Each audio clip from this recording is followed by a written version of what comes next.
Parco Naturale Rocca di Manerba. Questo sentiero vi consiglio di farlo in tutti i periodi dell'anno tranne che in estate, perché è molto esposto al sole e c'è poca ombra.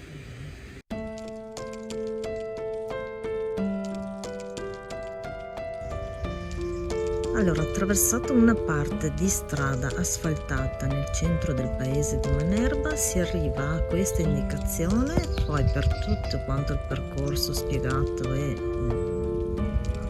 comodo lo trovate in descrizione con il link per Wikiloc, e seguiamo l'indicazione centro visitatori.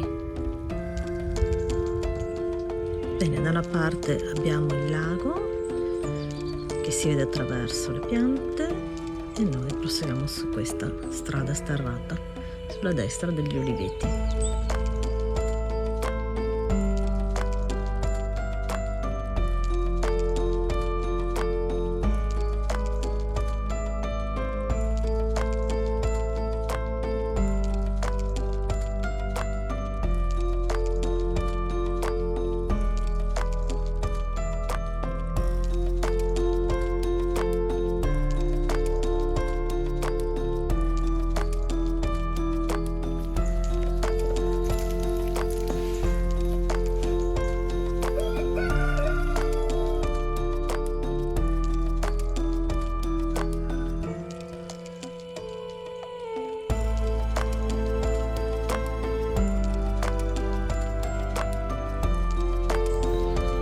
Esattamente di fronte al museo troverete un parcheggio per chi non vuole fare tutto il percorso.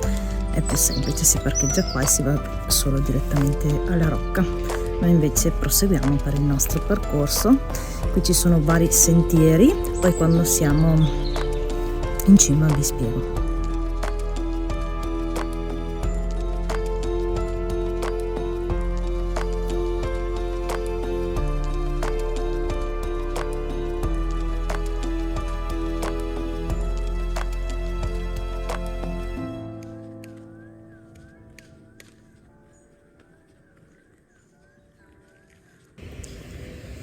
Dunque, adesso andremo a vedere i resti di un castello medievale. Nel mentre facevano gli scavi hanno trovato anche resti molto più antichi di un insediamento precedente, tra cui anche 2 tombe con gli scheletri, e li trovate all'interno del museo all'inizio del parco.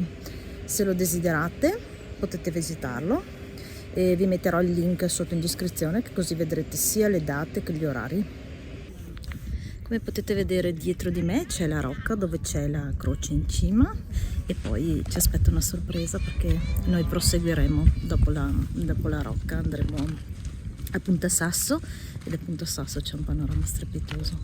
Bellissima riserva naturale sia per la flora che per la fauna. Qui troverete tantissime orchidee selvatiche e uccelli.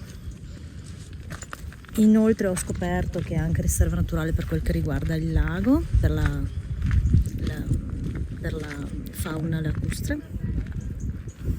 Troverete tutte queste informazioni ovviamente se andate a visitare il museo o attraverso le tabelle esplicative che trovate lungo il percorso. Ci sono parecchi punti dove potersi fermare perché ci sono i tavolini da picnic.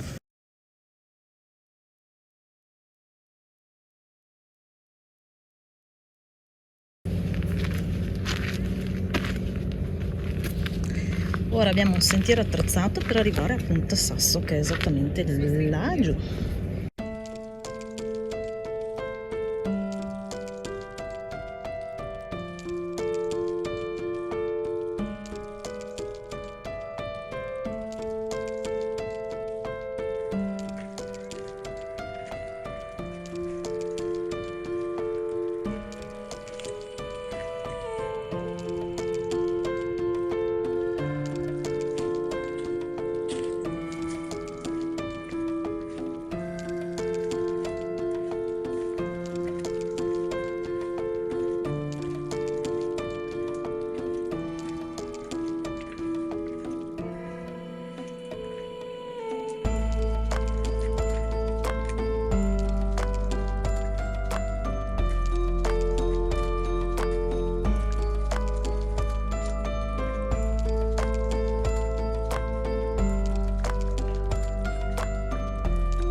Bene, una volta che siamo scesi da qui dalla rocca, vediamo le indicazioni, prendiamo verso il Sasso, Punta Sasso.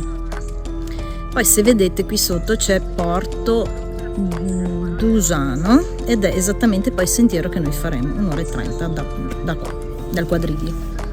Quindi non torneremo su alla rocca, troppo difficile.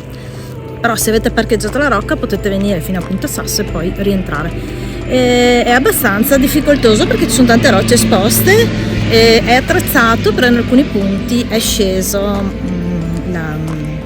la corda è caduta, per cui ecco. Una cosa, siamo il 30 di ottobre e c'è caldo esattamente come d'estate, quindi pensatevi d'estate cos'è questo posto. Allora, noi siamo scesi da qui attraverso il sentiero che va giù di qua, siamo arrivati da qui ed ora proseguiamo in questo punto verso Punta Sasso.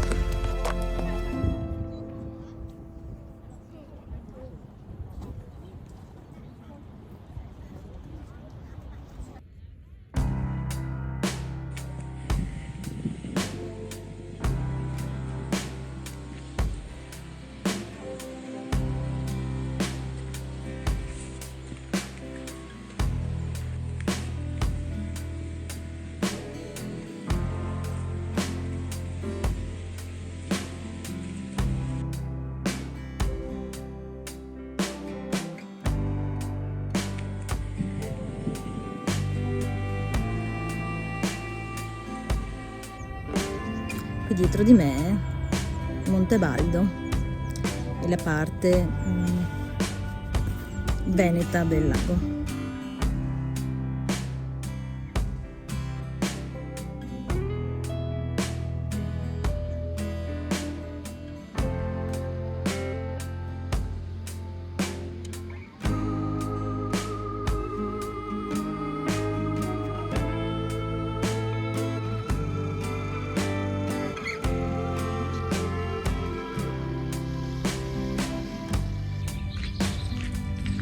Chiesa di San Giorgio.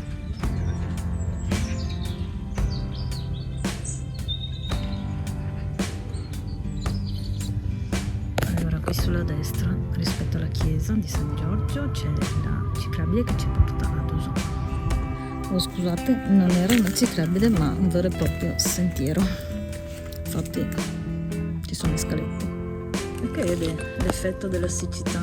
Lì c'era, sgorgava l'acqua, invece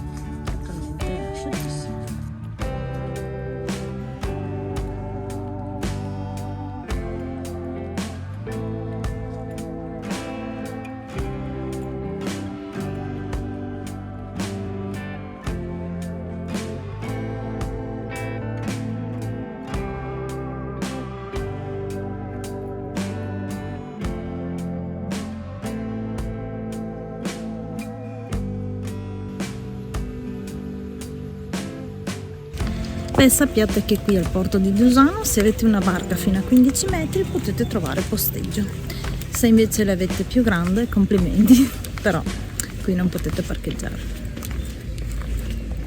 Ora affrontiamo l'ultimo tratto di salita lungo la strada asfaltata e poi ci ricongiungeremo al parcheggio. Io spero che questo video vi sia piaciuto, se vi è piaciuto fatemelo sapere, se volete altri video sul lago di Garda con percorsi facili fatemelo sapere nei commenti. Alla prossima!